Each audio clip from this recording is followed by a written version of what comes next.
बोलिए सदगुरु देव की जय। सदगुरु कबीर साहिब की।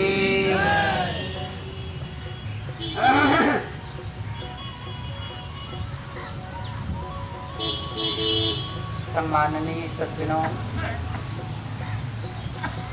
भक्तिमयी माताओं बहनों,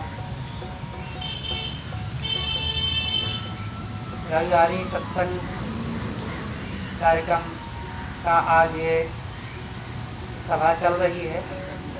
काफी देर से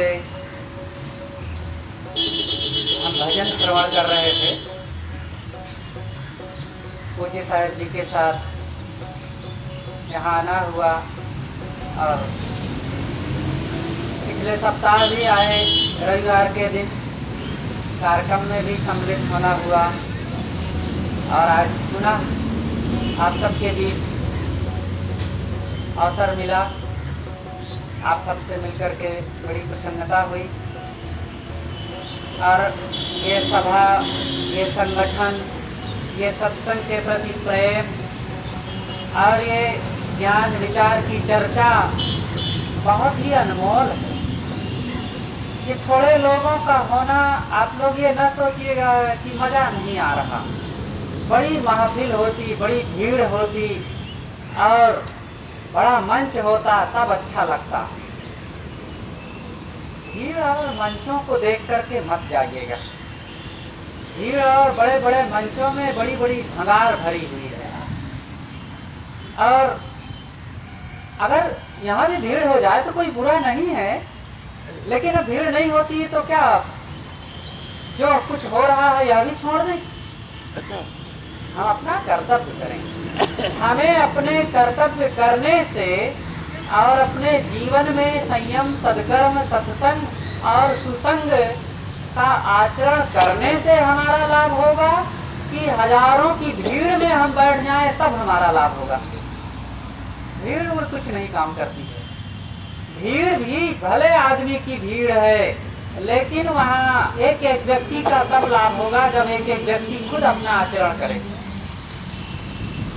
इसलिए इस सत्संग का बड़ा महत्व है। 2 लोग 4 लोग बैठे वो भी कम नहीं।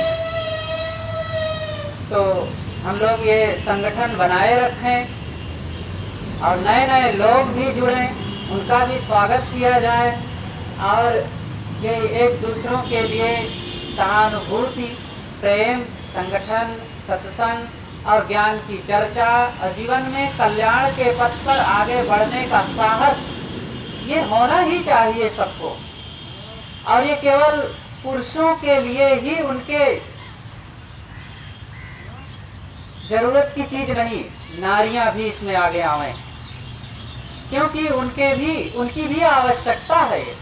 उनके मन में भी जब दुख होता है और गलत करती हैं तो पाप लगता है और मन में संस्कार और विकार उठते हैं, तो सही करेंगे तो क्या उसका लाभ नहीं मिलेगा?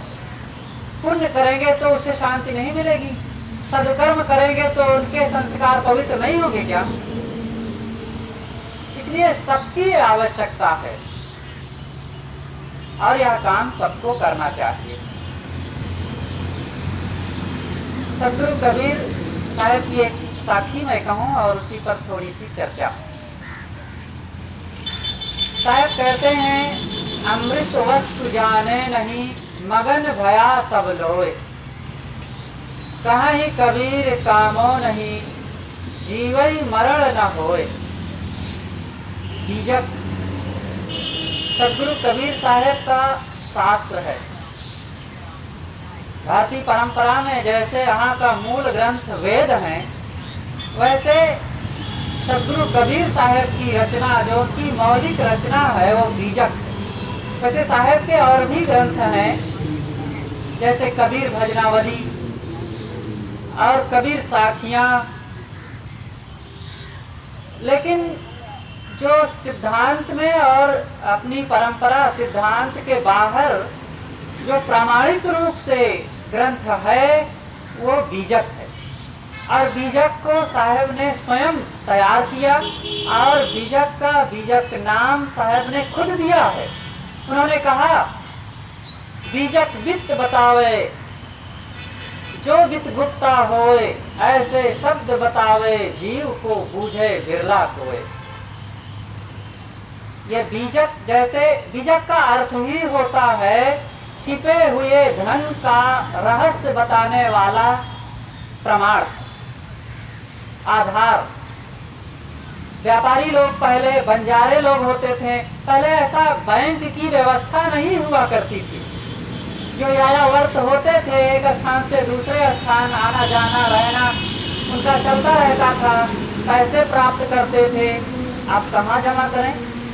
तो उनको वे सोने चांदी के सिक्के अथवा मोहरों के रूप में तैयार करके किसी विशेष स्थान में, किसी विशेष पात्र में रख करके सुरक्षित गाड़ देते थे और उसको किसी विशेष ताम्रपत्र में या ताड़पत्र में किसी भी ढंग से गुप्त रूप में लिख करके अपनी जानकारी में रखते थे अथवा अपने परंपरा के कुछ खास लोगों को उसकी जानकारी देते थे और ऐसा कोडवर्ड में लिखते थे कि सब कोई उसको न जान सके। कोई भी पा भी जाए तो सब उसके रहस्यों को न जान सके।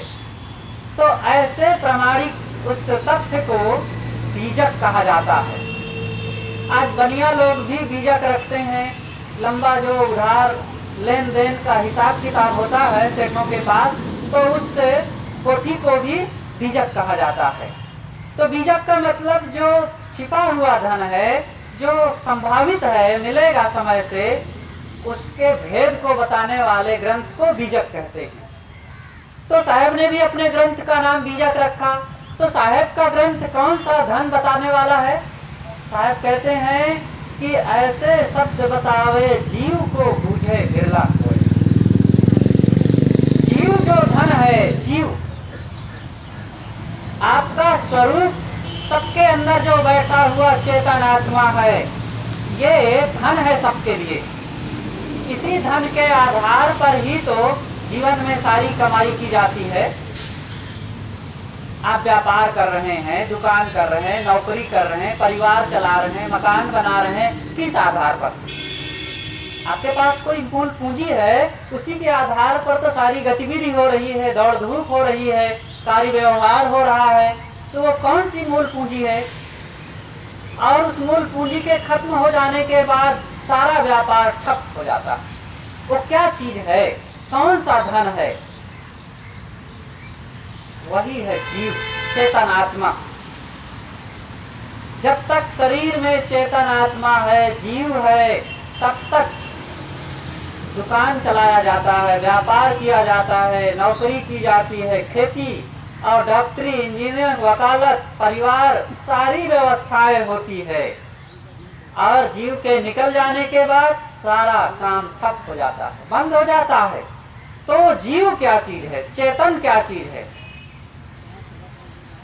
कुछ लोग कहते हैं कि जैसे गाड़ी में एसिड और डीजल पेट्रोल के माध्यम से ऊर्जा तैयार होती है और गाड़ी चल पड़ती है, बस वैसे ही भोजन पानी डाल देने से शरीर में ऊर्जा तैयार होती है और शरीर चलता रहता है। लेकिन ऐसी बात नहीं है। गाड़ी को भले ऊर्जा तैयार हो करके वो चलती है, लेकिन उसको चलाने वाला तो कोई दूसरा है। आप चाहे जितना उसमें डीजल तेल दे दीजिए और बैटरी लगा दीजिए और उसको बाहरी बिजली लगा दीजिए, लेकिन उसको चालक नहीं मिलेगा और संचालक, व्यवस्थापक, उसको हैंडलिंग करने वाला नहीं मिलेगा, गाड़ी नहीं चलेगी। आपके अंदर शरीर के लिए ऊर्जा तत्वों से मिलती है, लेकिन शरीर के सुख दुख, हानि लाभ, ये सब कहाँ से आते हैं? और दो बच्चों का जन्म हुआ, एक साथ एक झोपड़ी में जन्मा और एक महल में जन्मा। एक जन्मते ही अभावग्रस्त, उसको खाने का ठिकाना नहीं, रहने का ठिकाना नहीं, पहनने के लिए कपड़े नहीं और लाचार होकर के जिंदगी घसीटता और एक जन्मते ही महल में 10-10 नौकर लगे हैं, जन्म के पहले ही 10 जोड़ी कपड़े आ गए हैं, खाने पीने के लिए हर व्यवस्था है, गाड़ियां लगी हैं घुमाने के लिए सब प्रकार से, और बीमार एक छींक आती है 4 डॉक्टर आ जाते हैं। क्यों ऐसा? एक के लिए सारी सुविधा है, अच्छी बात है, कोई बात नहीं, और एक अभावग्रस्त इतना तंगी असमर्थता लाचारी में जीवन जी रहा है, तो ऐसा क्यों? दोनों तो एक परिस्थिति में एक समय में पैदा हुए। अगर तेल पानी से भोजन आदि की ऊर्जा से ही शरीर चलता है तो दोनों में इतना डिफरेंस क्यों है? इसीलिए कहा जाता है कि जीव के अपने कर्मफल भोग हैं। आप कह सकते हैं भगवान ने ऐसा कर दिया है, तो ये भगवान ऐसी घोटालेबाजी क्यों किया? एक को अच्छा बना दिया, अच्छा किया, और एक को अभावग्रस्त कर दिया, क्यों? अभी जन्मा है वो, अगर आत्मा नहीं है तो दोनों ने जन्म लिया, और फिर एक ने कोई पाप नहीं किया, एक ने कोई पुण्य नहीं किया, तो पाप और पुण्य कुछ ना होने के बाद फिर एक को सारी सुविधा और एक को पूरी असुविधा, लाचारी हो गई। क्यों ऐसा? भगवान ने ऐसा क्यों कर दिया? ऐसा भेद क्यों, नफरत उसने क्यों एक के साथ किया और एक का पक्षपात क्यों किया? तो कहते हैं उसकी मर्जी, भगवान जाने, वो कुछ भी कर सकता है। ऐसा तानाशाह भगवान कुछ भी कर सकता है किसी के साथ। अच्छा कर दे तो ठीक है, और बुरा करे ये तो जायज नहीं है। एक राजा भी गलत करता है तो पब्लिक उसको ज्यादा नहीं सहती है, थोड़े दिन में फेंक देती है, लेकिन भगवान ऐसा करे, अरे तो ऐसा तानाशाह और खूंखार भगवान से तो बचना चाहिए जो परेशान कर दे। न्याय न कीन कीन ठकुराई, बिन कीने लिख दिन बुराई। चिड़िया का जान जाए लड़का का खिलौना। कुछ बच्चे होते हैं चिड़िया को पकड़ करके उसके पंख को नोचते हैं, पानी में डुबाते हैं, रंगते हैं, रस्सी में बांधते हैं, वो चें चें करता है, बच्चों को मजा आता है। तो चिड़िया की जान जाए लड़का का खिलौना। चिड़िया बेचारी परेशान है और बच्चों को खेल की सूझ रही है। इसी प्रकार इस संसार में सभी जीव आकर के तन मन और नाना उपाधियों के दुखों से व्यथित हैं, बेचारे जल रहे हैं, छटपटा रहे हैं सब, और भगवान को खेल की सूझ रही है, लीला की सूझ रही है। वो लीला कर रहा है, लीला नहीं कर रहा है।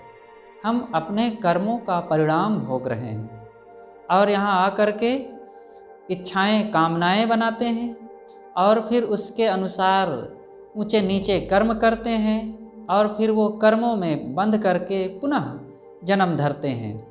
तो ये देह, देह से कर्म, कर्म से देह और पुनः फिर देह से कर्म, ये रहट चक्र अनादिकाल से समस्त जीवों का चल रहा है।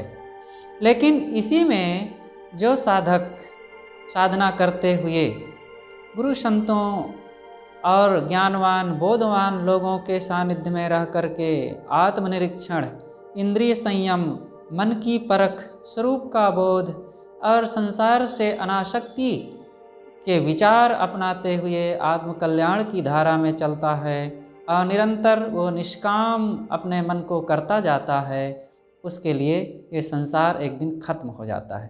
संसार तो रहता है अपनी जगह पर, लेकिन उसका अपना बनाया हुआ सारा माया जाल और दुखों का ताना बाना समाप्त, राग समाप्त, मोह समाप्त। तो फिर अब किन साधनों से वह शरीर धारण करेगा? तो कोई भगवान बाहर नहीं जो हमें दुख दे रहा है। भगवान अगर होता तो निश्चित ही वो बड़ा करुणाशील होता और वो हम सबको सुख, शांति और सब प्रकार से आनंद से रखता, लेकिन ऐसा कोई भगवान है नहीं। जैसी हमारी कल्पना है वो तो वैसे ही है कि न्याय न कीन कीन ठकुराई, बिन कीन्हे लिख दीन बुराई। गुरुदेव जी की यहीं पर वो कहानी याद आती है। समय समय से पूज्य गुरुदेव जी कहा करते थे इस कहानी को कि एक गांव में एक किसान आलू बोया हुआ था। अब ठंडी का दिन इस समय चल रहा है और किसान लोग आलू, काफ़ी लोग खुदाई कर रहे हैं, कुछ लोगों के तैयार हो रहे हैं खेतों में। तो एक किसान जो बोया था आलू, उसने देखा कि कई दिनों से आलू खुद रहा है थोड़ा थोड़ा। तो क्या होता था कि एक ठाकुर साहब आते थे लोटा में पानी लेकर सुबह सुबह, और वे शौच जाने के बहाने खेत के किनारे बैठते और उंगली से आलू निकाल निकाल कर अपनी कोट के जेब में भरते जाते थे। आलू निकालना बड़ा सरल होता है, क्योंकि आलू जड़ों में फलता है और वो फल बस थोड़ी सी मिट्टी से ढका होता है, कोमल मिट्टी होती है, उंगली से निकाला जा सकता है। तो वे ठाकुर साहब आते और रोज़ उनका यही धंधा, और घर में जा कर के कौड़े में भून भून करके खाते। किसान ने देखा कि ये रोज़ रोज़ कौन ले जाता है। एक दिन चुपचाप सुबह से अंधेरे में ही आकर के खेत के किनारे छिप करके बैठ गया। ठाकुर साहब आए, लोटा में पानी लिए, खेत के किनारे बैठे, आलू निकालने लग गए। इतने में किसान सामने आता है और कहता है, ठाकुर साहब ये आप अच्छा नहीं कर रहे हैं, किसी के खेत से आलू निकालना ये आपको शोभा नहीं देता। उन्होंने कहा, चुप बदमाश कहीं का, अरे मैं शौच कर रहा हूँ कि आलू निकाल रहा हूँ। तो किसान ने कहा, ठाकुर साहब यहाँ कहाँ टट्टी पड़ी हुई है? तो वहीं पर सूखी टट्टी पड़ी थी पुरानी। उसने कहा, देख ये पड़ी हुई है। किसान ने कहा, हुजूर ये तो सूखी है, गहरे में ठाकुर हूँ, चाहे सूखी हगूँ या गीली हगूँ। तो ये जबरदस्ती की बात करना, ठाकुर हैं तो चाहे सूखी करें चाहे गीली टट्टी करें। इसी तरह भगवान हैं, और वो भगवान हैं, चाहे न्याय करें चाहे अन्याय करें, चाहे किसी को दया करें और करुणा क्षमा अशांति सुख दें, और चाहे उसको आग में जलावें, भूनें, कोल्हू में पेरें। ये भगवत शक्ति के विपरीत है, ऐसा कोई भगवान नहीं कर सकता। और वास्तव में ये संसार एक ऑटोमेटिक यंत्र है, स्वतः ये अपने आप जड़ जगत चल रहा है। और जो प्राणी जगत हैं, यहाँ पर सभी जीव अपने अपने कर्मों के अनुसार देह धरते हैं। तो यहाँ कोई किसी को दुख देने वाला नहीं है। तो ये जीव जमा धन है। हम अपने इस जीव को, चेतन स्वरूप को पहचानें, और सद्गुरु कबीर का जो बीजक ग्रंथ है उसी जीव के रहस्य को बताने वाला है। बीजक में जगह जगह खूब ये बातें आई है। हृदय बसे तेहि राम न जाना, दिल मा खोज दिलहि मा खोजो, यह करी मा रामा, जो तिल माही तेल है, जो चकमक में आग, तेरा साईं तुझ में जाग सके तो जाग, अंतर ज्योति शब्द एक नारी, हरि ब्रह्मा ताके त्रिपुरारी। तो सद्गुरु कबीर का जो सिद्धांत ही है वो धरातल का है। सभी प्राणियों में जो आवश्यकता है उन बातों को वे उद्घाटित करते हैं, लेकिन अन्य प्राणी तो समझ नहीं सकते हैं। मनुष्य समझ सकता है। तो हम इस बात को समझें कि कहीं बाहर अंधविश्वास में, कल्पनाओं में, परोक्ष में भटके नहीं।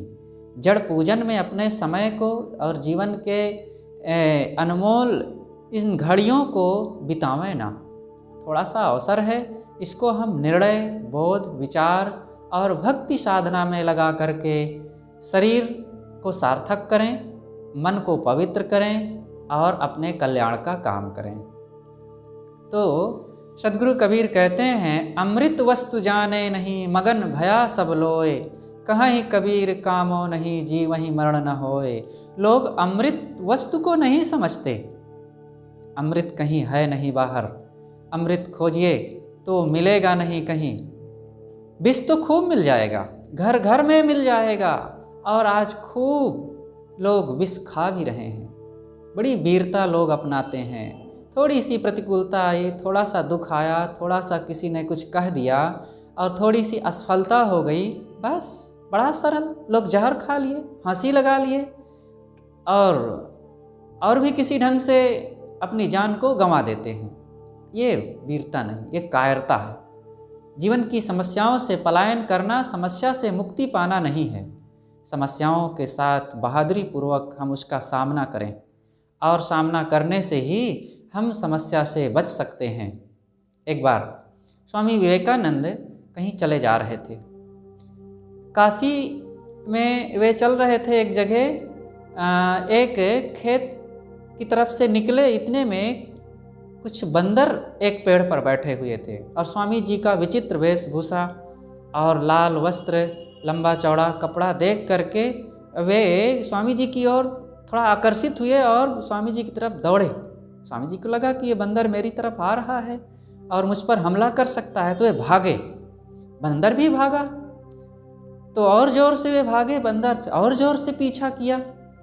इतने में पास के खेत में कुछ किसान काम कर रहे थे। किसान ने कहा, स्वामी जी भागिए नहीं, सामना कीजिए। और जैसे ही इतना शब्द सुने स्वामी जी, तो मुड़ करके खड़े हो गए, और खड़े होते ही फिर बंदर की हिम्मत नहीं हुई सामने आ सके। इसी प्रकार हमको समस्याओं का सामना करना पड़ेगा। हम भागेंगे दुख तकलीफ़ों से, मन की नाना प्रकार की समस्याओं से, काम क्रोध लोभ मोह से तो बच नहीं पाएंगे। इनको देखें, परखें, निकालें, और युक्ति पूर्वक ज्ञानवान संतों से वो युक्ति लेकर के, साधना करके, संयम करके और विवेक पूर्वक हम अपने जीवन को दोषों से मुक्त करें। तब उस अमृत वस्तु का बोध होगा। अमृत कहीं बाहर नहीं है कि जिसे खा करके हम तृप्त हो सकें और पूरी तरह से सदा सदा के लिए अमर हो जाएं। कहीं ऐसा नहीं है। वो अमृत आपका स्वरूप है। ये जीव ही अमृत है, और उसको हमें पहचानना है। उसके लिए साहब कहते हैं कि उस अमृत को लोग नहीं जानते। देखिए ना, जड़ चीज़ों के बारे में, देश दुनिया के बारे में, चांद सितारों के बारे में, ग्रह नक्षत्रों और ज़मीन के अंदर सोने चांदी, पानी, नदी, झरने, पेड़ पहाड़ के बारे में, पशु पक्षी और शरीर के विभिन्न अंगों के बारे में हम सब कुछ जानते हैं, लेकिन इन सब का दृष्टा, अनुभविता, भोक्ता कौन है, इस बात को जानते नहीं। वही अमृत है जो इन सबको देखता है। कितना ही सुंदर मकान हो, लेकिन उसमें रहने वाला चेतन जीव ना हो, व्यक्ति ना हो, तो मकान अपनी दीवारों को देख करके, वहाँ पर रखे फर्नीचरों को, बर्तनों को, बिस्तरों को देख करके मकान खुश नहीं होगा। खुशी मिलेगी इन चीज़ों को देख करके तो कोई भोक्ता चेतन जीव व्यक्ति को होगी। इसी प्रकार ये सूर्य उग रहा है, सुबह होती है प्रकाश फैल जाता है, शाम होती अंधेरा आ जाता, समुद्र लहरा रहा है, वृक्ष वनस्पतियाँ फल फूल रही हैं, और पहाड़ सीना ताने खड़ा है। इन सबको कौन जानता है? वृक्ष वनस्पतियों को पहाड़ समझ रहे हैं कि समुद्र समझ रहा है? यह समुद्र की शीतलता और उसकी विशालता को ये जंगल समझ रहे हैं? ये कोई किसी को नहीं समझ रहे हैं। ना पानी मिट्टी को समझती, ना मिट्टी आग को, ना आग हवा को, ना हवा पानी को। एक दूसरों से कोई सरोकार नहीं है। ये स्वभाववश बरत रहे हैं। यहाँ जो ज्ञान है, एक दूसरों का सामंजस्य बिठा करके नई नई चीज़ों का निर्माण करना और बना करके उसका लाभ लेना और फिर उसको समझना, ये लाभकारी, ये हानिकारी, ये कौन समझता है इस बात को? इसको कोई चेतन जीव ही समझता है, और वो चेतन जीव आप खुद हैं। वो अभौतिक है। ये सारा भौतिक जगत को भौतिक जगत नहीं जानता। अभौतिक जो ज्ञान स्वरूप चेतन आत्मा है वह समझता है।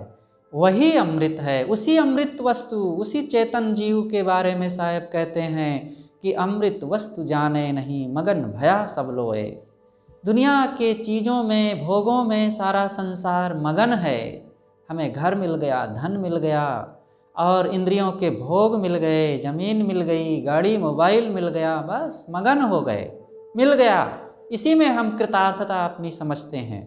वास्तव में ये कृतार्थता नहीं है।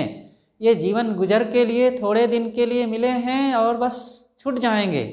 और आजकल में बस इनसे हमें हाथ मल के रह जाना होगा। ये लोग दूर चले जाएंगे अथवा विमुख हो जाएंगे, चीज़ें टूट मिट जाएंगी अथवा हम ही बीच में चल देंगे। न ये चीज़ें नित्य हैं, न हम यहाँ चीज़ों के साथ नित्य हैं। हम भी कर्मों के अधीन हैं, प्रारब्ध के अधीन हैं। इसलिए जब तक यह मानव जीवन का प्रारब्ध है, इसमें रह करके हम उस अमृत वस्तु को पहचानें। तो ये बहुत मार्मिक बात सदगुरु कबीर कहते हैं कि अमृत वस्तु जाने नहीं, मगन भया सब लोए। कहाँ ही कबीर कामो नहीं, जीव ही मरण न होए। ये अमृत वस्तु का बोध तब होगा जब समस्त कामनाएं मिट जाएं। कामनाओं को मिटाओ।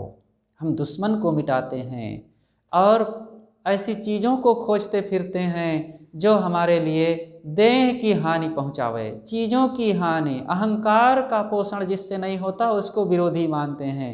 वास्तव में विरोधी ये हमारे दुष्कर्म है, हमारा दुराचार है और हमारे मन की मलिनता है। हम इन मलिनताओं को मिटावें, तब अमृत वस्तु का बोध होगा। एक बार गुरुदेव जी छत्तीसगढ़ के छपोरा नाम के गांव में थे। शायद वो जांजगीर जिला पड़ता है। तो दोपहर का समय था, लगभग 4 बज रहे थे। स्नान करके आसन पर बैठे थे, बस तुरंत कार्यक्रम में मंच की ओर जाने वाले थे। तब तक 3-4 भक्त लोग आ गए। वो हाथ में एक लंबा कागज़ लिए। उस कागज़ में वेद के कई मंत्र थे। तो ऊपर वाले मंत्र की तरफ संकेत करते हुए एक खास भक्त ने कहा कि गुरुजी आप इसका अर्थ बताइए। उसमें लिखा था कि ये सारा संसार अमृत से बना हुआ है और अमृत के 3 पाद, तो ये अमृत के 3 पाद तो बिल्कुल अलग हैं। एक पाद से, एक चरण से ये संसार बना हुआ है। तो इतना विशाल संसार और अमृत के 1/4 हिस्से से बना हुआ है और 3 हिस्सा जो है वो अभी अलग है, तो वो कहाँ है?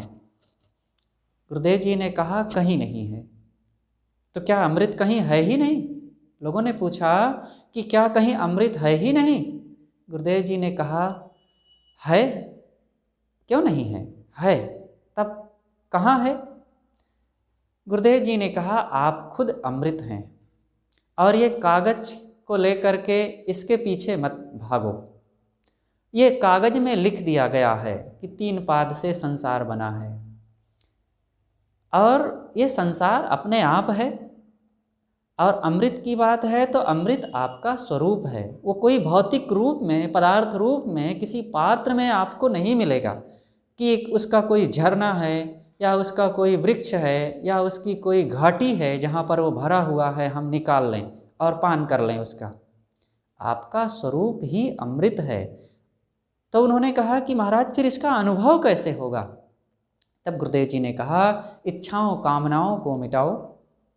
ये इच्छाओं कामनाओं ने उस अमृत को ढक रखा है। हिरण्मयेन पात्रेण सत्यस्यापिहितं मुखम। सत्य का मुख सोने जैसे चमकते हुए बर्तन से ढका हुआ है। ये आत्मा ये चमक दमक में, दुनिया की चमक दमक से ढका हुआ है और उसका साक्षात्कार वही करता है जो इस चमक दमक को हटा करके अंदर में उस मूल वस्तु को देखता है। इसी तरह ये आत्मा शरीर, मन, इंद्रिय तथा इनके विषयों से ढका हुआ है और उसको न पहचानने के कारण हम सर्वत्र भटकते हैं और आत्मबोध नहीं हो पाता है। इसलिए साधना में लगें और वो सौभाग्य, वो सुअवसर आज हमें मिला हुआ है। मानव जीवन के इन अनमोल घड़ियों को हम आत्म परिचय, आत्म कल्याण तथा आत्म स्थिति में लगावें। तो निष्काम वृत्ति, निष्काम दशा को जब अपनाएंगे तब उसका साक्षात्कार होगा। ये सारा जीवन हमारा बीतता जा रहा है केवल बाल खेल की तरह, गोबर पानी माटी धूल गर्दे को बटोरने में। ये सब क्या है? चीज़ें मिल रही, मकान घर और प्राणी पदार्थ मिल रहे हैं, यही सब धूल गर्दे ही तो हैं और इन्हीं में हम खुश हैं, संतुष्ट हैं। उस जो महान धन को, जो परम आनंददायी, सुखदायी, सदा सदा के लिए हमें दुखों से मुक्ति दिलाने वाली उस दशा को हम क्यों नहीं समझ रहे हैं? उसके मूल्य को कब पहचानेंगे? कब वो अवसर आएगा? तब चेतिहो जब तजिहो प्राणा, भया अयान तब मन पछताना। साहब कहते हैं आज जगो, आज उठने का समय है, आज सावधान होने का अवसर है। और इसके लिए गुरु संतों की संगत में लग कर के स्वयं जागृत होकर, साधना परायण होकर, अंतर्मुख होकर, दुनिया से उलट करके, ये जब तक चकर मकर में लगे रहेंगे तब तक हम उस अमृत वस्तु को नहीं पहचान पाएंगे। सूफी संत रूमी साहब ने भी कहा है, चश्म बंदो गोश बंदो लब्बी बंद गर नबीनी सर्र हक बरमन बखन। आँखों को बंद कर लो, कानों को बंद कर लो, ओंठों को बंद कर लो, इतने पर भी सत्य का दर्शन ना हो तब मेरा मजाक उड़ाना। आँखों कानों का मतलब पांचों इंद्रियों को बहिर्मुखता से अंतर्मुखता की ओर लाओ। और जब बाहर की घुड़दौड़ हमारी मिट जाएगी, बाहर का देखना सुनना जानना हमारा बंद होगा, बाहर हमारी शक्ति का जो अपव्यय हो रहा है जब वो समाप्त हो जाएगी, उसको रोक दिया जाएगा, तब फिर अंदर में तब सुख का स्रोत खुलेगा जो है अनंत अपने में। तेरे ही अंतस्थल में सुख सागर लहराता है, पर तू विपन्न हो करके दर दर ठोकर खाता है। हम अंदर को पहचाने, हम बादशाह होकर घूर पर दाने बीन रहे हैं। ये मानव जीवन एक बादशाहत का अवसर है। इसमें आत्मपरिचय की गद्दी पर हम पहुंच सकते हैं, आत्मस्थिति के उस तख्त को प्राप्त कर सकते हैं। लेकिन इन इच्छाओं कामनाओं ने हमें ऐसा दरिद्र बना रखा है कि हम भोगों के लिए, विषयों के लिए और तुच्छ प्राणी पदार्थों के लिए दर दर की ठोकरें खाते भटक रहे हैं। इसलिए हमें सद्गुरु कबीर सावधान करते हैं कि अमृत वस्तु को पहचानो, और उसके लिए निष्काम होने पर ही उसका साक्षात्कार होता है। तो कुछ देर से मैंने आप लोगों के बीच सद्गुरु कबीर साहब और पूज्यवर गुरुदेव जी के उन बातों को लेकर के कुछ चर्चाएं कहा कि अमृत वस्तु जाने नहीं मगन भया सब लोए, कहाँ ही कबीर कामो नहीं जीव ही मरण न होए। अमृत वस्तु कहीं बाहर नहीं है, और बाहर से कुछ मिलेगा तो वो छूट जाएगा, और जो भी मिलेगा वो जड़ होगा और हमसे विजाति होगा। और मेरा स्वरूप इस समस्त सांसारिक चीज़ों से बिल्कुल अलग है, अभौतिक है और नित्य शाश्वत, और खुद मैं स्वयं प्रत्यक्ष आत्मस्वरूप हूँ। और मुझे बाहर से कुछ पाकर के तृप्ति का अनुभव नहीं, बल्कि अपने ही स्वरूप में अपने साथ लगी हुई मन इंद्रियों के जो विकार हैं, कासाय हैं, मलिनताएं हैं, इनको धुल करके, इनको त्याग करके और इनसे हट करके ही मुझे अपने आप का अनुभव होगा।